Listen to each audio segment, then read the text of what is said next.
Although several engines have been around for a while, it is becoming increasingly clear that there are more efficient ways to provide the necessary power to transport our cars from point A to point B. Toyota believes that hydrogen power is the way to go and that its new engines will render electric vehicles obsolete. It is time to examine the development of Toyota's engines in more detail and discover some other factors that contribute to Toyota's position as a market leader. How does Toyota achieve this? And, can Toyota's hydrogen-powered internal combustion engine replace electric vehicles? Let's find out. Toyota is pursuing a multifaceted strategy to being carbon neutral, and the Japanese automaker may find success with it. Toyota has been a pioneer in hybrid and plug-in hybrid automobiles since it introduced the groundbreaking Prius in 1997. These vehicles paved the way for the present electric vehicle boom. Despite its heritage, the Japanese company has been reluctant to embrace the all-electric trend head-on. The controversy surrounding Toyota's opposition to the switch to 100% electric is rather thought-provoking. The ban on gas-powered cars by 2035 has already been authorized by legislators in California, Australia, Canada, and the European Union. Automotive makers are under intense pressure to switch from gas to electric automobiles as efforts to reduce carbon emissions escalate. Toyota, meanwhile, publicly showed its disobedience by declining to ratify the COP26 agreement, which calls for the use of electric vehicles only by 2040. The corporation has purposefully dragged its feet on the issue, arguing that the rush to fully electric vehicles has left many important considerations out. Akio Toyoda, the former CEO of Toyota, received a lot of flack for taking an unpopular position. Jaguar, a British luxury automaker, said publicly that it would go entirely electric by 2025 back in February 2022.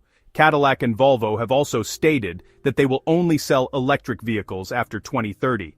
Toyota is in the news for appearing uninterested in a market where many rivals, including Honda, Ford, Mercedes, Volkswagen, and General Motors, intend to phase out gasoline-powered vehicles in favor of electric vehicles. Toyota has a reputation for being among the first to adopt new technologies, so taking this path surprised us. However, its justification is really compelling. Toyota worries that making the change over to all-electric vehicles will not be feasible anytime soon. Akio Toyoda said that EVs are just overhyped and that having too many of them could be dangerous. His opinion is that the high price of electric vehicles combined with the lack of a supporting infrastructure renders their widespread adoption impossible. However, all of it is now hidden from the public because electric vehicles only make up approximately 1% of the global auto fleet. If the number of electric vehicles rises, reality will begin to set in slowly. The biggest issue to deal with when electric vehicles flood the market will be the demand for electricity to meet the load demand that electric vehicles will provide. By 2030, the United States needs to expand power output by 40%. In other words, the current electricity supply chain needs to receive investments totaling around $100 billion.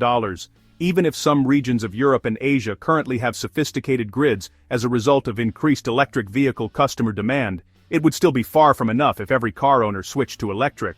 Akio Toyoda has voiced reservations regarding electric cars, focusing instead on the necessity of hydrogen-powered technology in vehicles. Akio Toyoda predicts that this new engine will destroy the entire EV market.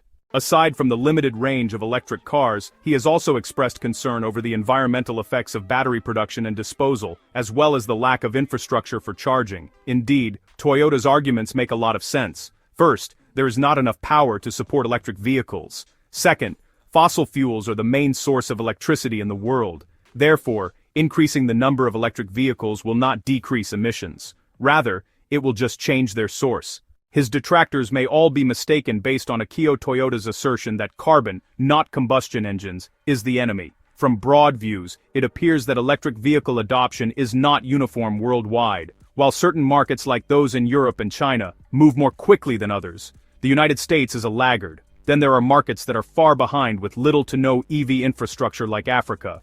This disparity suggests that the globe is not yet prepared to forward the all-electric vehicles objective collectively.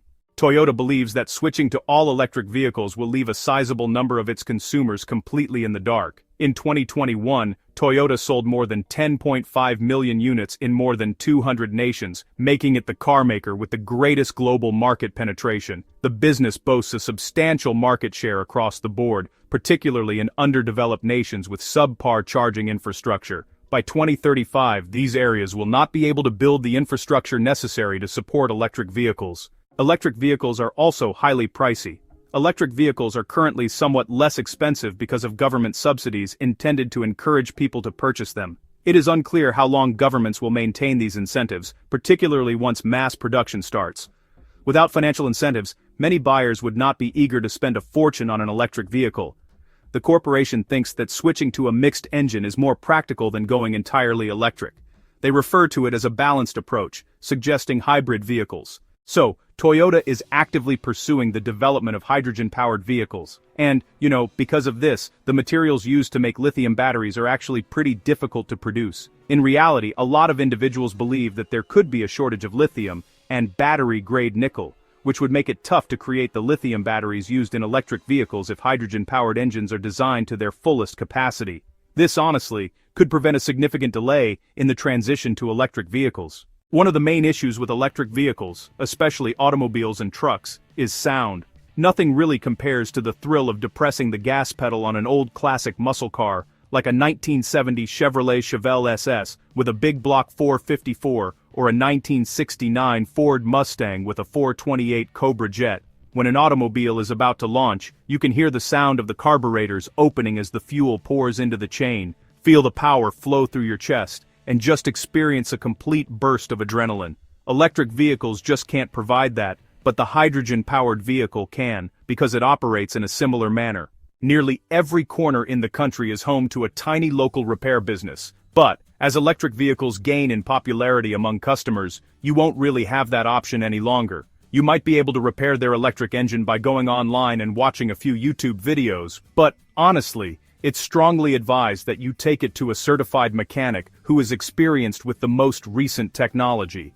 The amazing thing about hydrogen-powered engines is that they're purely mechanical and are quite similar to fuel-powered engines. That means the little neighborhood shops you feel safe bringing your cars to will be able to fix them.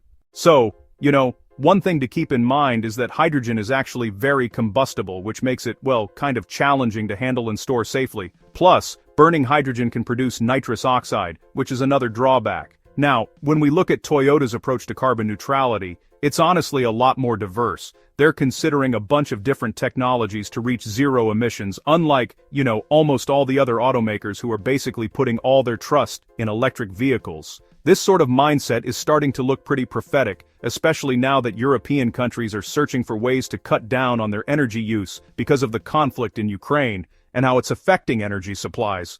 Actually, Switzerland has gone a step further by advising electric vehicle owners to, only use their cars for emergencies like running errands or going to the supermarket. And, this policy could even become law. There really is a path forward for hydrogen-powered cars. But, honestly, it might end up being blocked by the dominance of electric vehicles.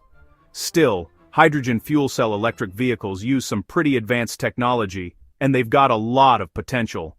They also have a number of benefits over conventional electric vehicles, including a greater range and faster charging or refueling. However, for hydrogen-powered cars to become widely used, a number of technological developments are required. At the moment, it costs a lot, and requires a lot of fossil fuel to produce hydrogen. Infrastructure for hydrogen refueling stations is also lacking. Most importantly, the popularity of non-hydrogen electric vehicles may be preventing hydrogen fuel cell electric vehicles from taking off.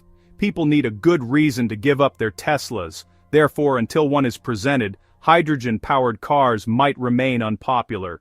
Technology for hydrogen fuel cells has already been around for a while. It was created in the late 1960s to supply electricity for NASA's manned space flights. Since then, it has been refined and may currently be used to power a terrestrial vehicle in place of an internal combustion engine. An electrolyte membrane, an anode, and a cathode make up a conventional hydrogen fuel stack.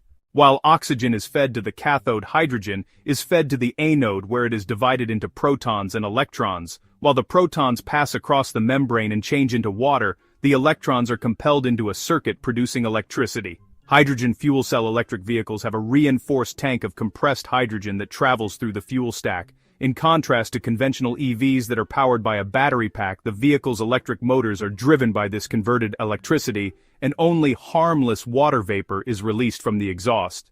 Finally, the decision is up to the consumer. Battery electric vehicles and hydrogen combustion engine vehicles both have the potential to make substantial contributions to a sustainable transportation system. As is well known, it is unlikely that either technology will replace the other. Instead, they will coexist and fulfill various functions according to individual consumer tastes and circumstances.